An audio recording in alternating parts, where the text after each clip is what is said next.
Welcome. Take a gentle breath and allow yourself to enter a quiet inner space. This moment is not simply the beginning of a podcast. It is an opening, a threshold, a subtle doorway into a living spiritual field. Today I invite you into the inner atmosphere of a work that was not written merely to inform the mind, but to awaken the soul, to orient the seeker and to prepare humanity for a new cycle of spiritual maturity.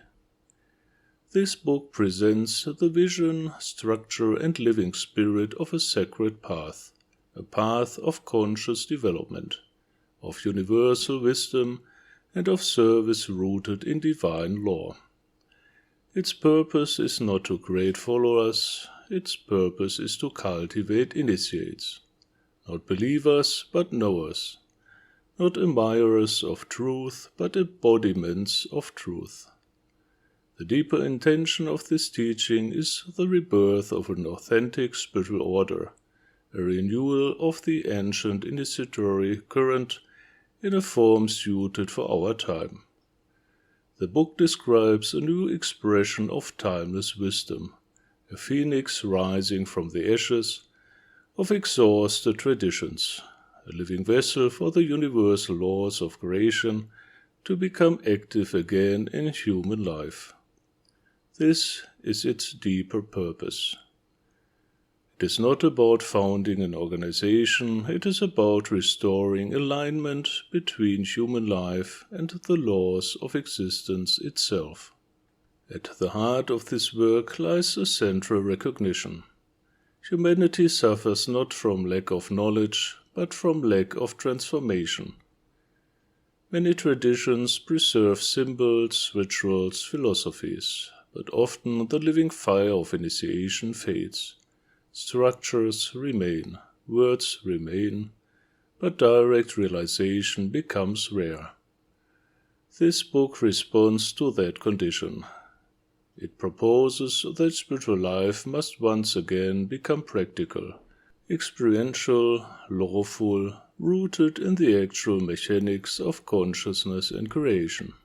The central theme is therefore lawful development, not random growth, not belief-based spirituality, not emotional inspiration alone, but precise, structured, living development of body, soul, and spirit.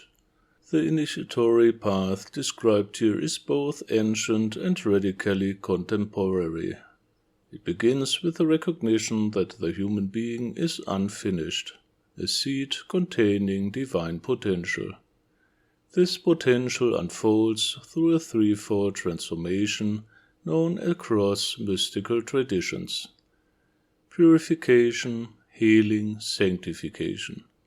First, the removal of distortions, blockages, inherited patterns, and disharmony. Second, restoration of vitality, the free flow of life energy in body, soul, and consciousness. Third, refinement, elevation, and union with the divine principle itself.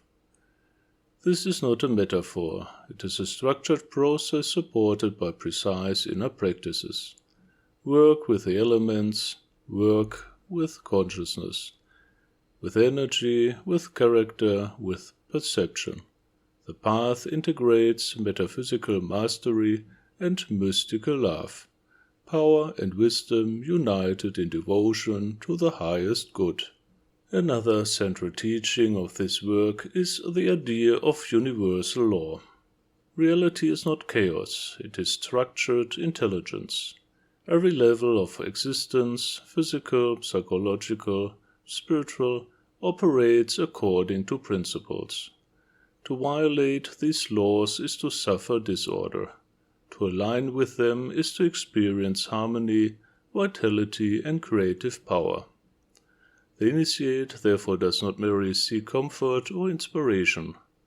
The initiate studies reality itself, the laws of consciousness, the laws of energy, the laws of development, and the laws of unity. Through understanding comes alignment, Through alignment comes transformation. Through transformation comes mastery. But this book does not describe an isolated individual path alone. It also reveals a profound insight. Spiritual realization must express itself collectively.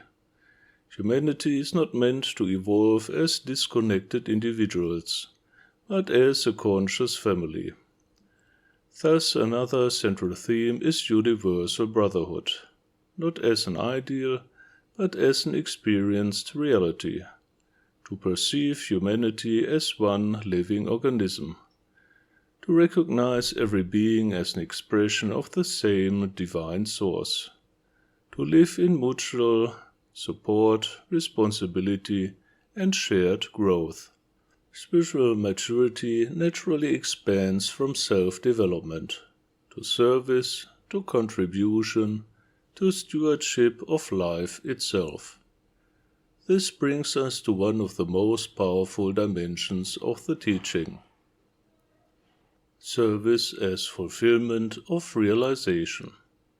When the human being matures inwardly, action becomes an expression of harmony. Service is no longer sacrifice. It becomes natural expression. To serve the divine, to serve humanity, to serve creation. This is not moral obligation, it is the flowering of awakened consciousness. The initiate becomes a conscious participant in evolution. Within the structure of the teaching, 4 foundational pillars support this path: personal transformation, universal wisdom, sacred brotherhood, service to life. Together they form a living temple, a symbolic and practical architecture of spiritual civilization. Not merely an inner path, but a blueprint for a future humanity grounded in consciousness, cooperation, and divine alignment. What inner experiences may arise for one who enters this field? A deep reorientation of values, a shift from belief to direct perception, heightened sensitivity to energy and inner states, recognition of one's life as purposeful, structured, and meaningful, gradual refinement of character, growing inner stability, clarity, and peace, and eventually a sense of belonging within the greater living order of existence. Many will feel something even deeper, a remembrance, as if encountering knowledge long known but forgotten. Why are these teachings especially relevant now? Because humanity stands at a threshold. Old systems lose currents. Inherited identities dissolve. Information multiplies, but wisdom remains rare. The modern world offers freedom, but also fragmentation. In such a time, structured inner development becomes essential, not to escape the world, but to stabilize consciousness within it, not to reject modernity, but to illuminate it with internal principles. This teaching recognizes that our age is one of self-responsibility, global connection, and access to vast knowledge. Therefore, initiation must become accessible, structured, and universal. The path adapts to the modern human while preserving timeless truth. Who is this book for? It is not for the merely curious. It is for the sincere seeker who feels that spiritual life must become real, experiential, embodied. For those who have moved beyond blind belief, but refuse empty materialism. For those who feel called not only to awaken, but to participate in the conscious evolution of humanity. For mature souls ready to unite knowledge, love, and action. For those who sense that spiritual development is not escape from life, but mastery within life. Ultimately, this book is an initiatory gateway. It introduces a living current, a path of structured transformation, a vision of humanity aligned with divine law, and a call to conscious participation in the unfolding of a new era, an era in which wisdom is lived, unity is experienced, and the divine presence is realized within the human being. If something within you resonates, if you feel a quiet recognition, a sense of inner agreement, then allow this to be the beginning of a deeper journey. You may enter the teachings more fully through the book itself. You may deepen your practical transformation through initiatory training within for mystics. And if your heart calls you to shared spiritual work and conscious brotherhood, you may walk further within the living field of Ordo Mysticus. Each step is an opening. Each opening reveals more of what you truly are. Walk gently, but walk consciously. In love, light, and service, I am Ray del Sol.